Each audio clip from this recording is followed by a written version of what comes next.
Bienvenue sur la chaîne Salma Parenting Coach où je vous offre des outils concrets pour la vie familiale de tous les jours. Likez cette vidéo et suivez-moi sur ma chaîne YouTube.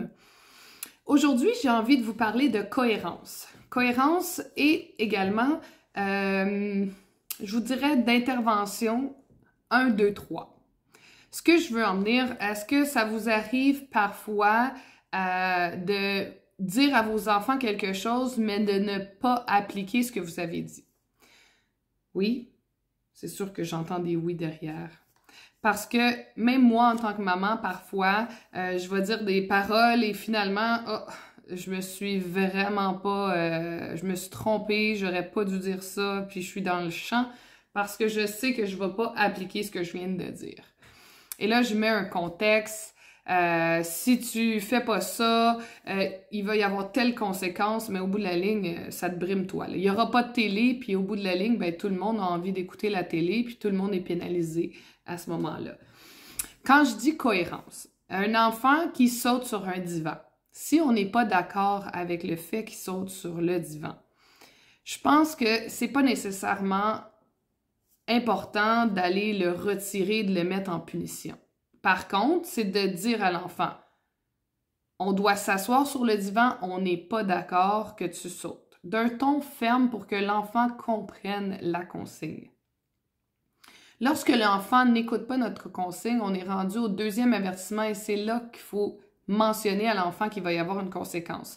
Pour lui permettre de faire le choix. Est-ce que je continue et j'ai une conséquence ou je m'arrête de moi-même? Donc, si l'enfant nous écoute toujours pas et continue à sauter, c'est dire, là, je t'ai averti une première fois, si tu continues à faire la consigne, je vais te retirer du divan et tu ne pourras même pas monter dessus. Il faut être en mesure d'être capable d'appliquer ce qu'on vient de dire.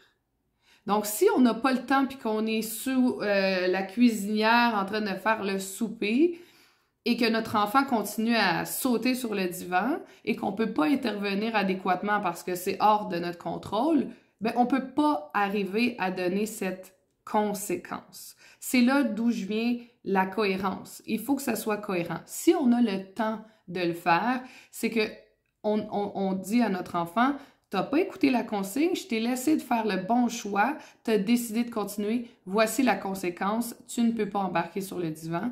Et c'est là de maintenir notre intervention. Je donne un autre exemple, par contre, au niveau de la violence. Pour moi, la violence, c'est tolérance zéro.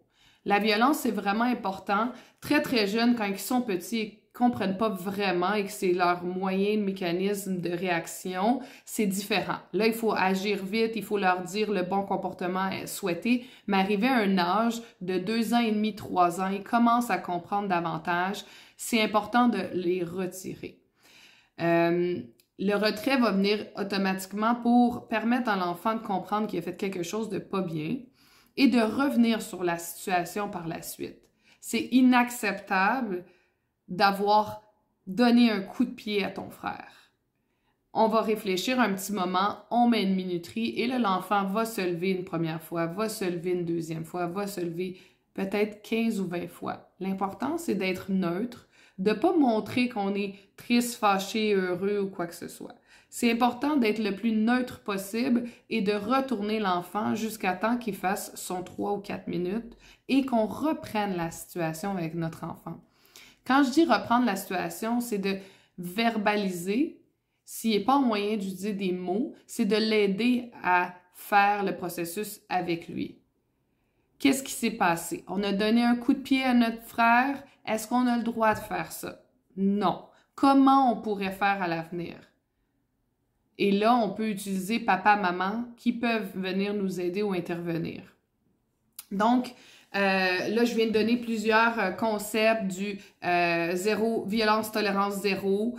Lorsqu'on donne un premier avertissement à notre enfant, arrête de niaiser à la table s'il lance ses légumes par terre, exemple. Si tu continues, je vais te demander de quitter la table. Fais le bon choix. L'avertissement est donné. Arrivé au deuxième avertissement, il faut appliquer ce qu'on a donné comme consigne à notre enfant. Donc, c'est le 1, 2, 3. Premier avertissement. Deuxième, on avise qu'il va y avoir une conséquence. Si on arrive à la deuxième, il faut appliquer la conséquence parce que dans le milieu, l'enfant avait le choix de faire la bonne décision. Si on applique bien cette intervention de 1, 2, 3, souvent l'enfant va finir par connaître notre limite et va s'arrêter avant la troisième intervention. Donc, j'espère que ça vous a aidé. Je vous souhaite une belle journée et à la prochaine capsule!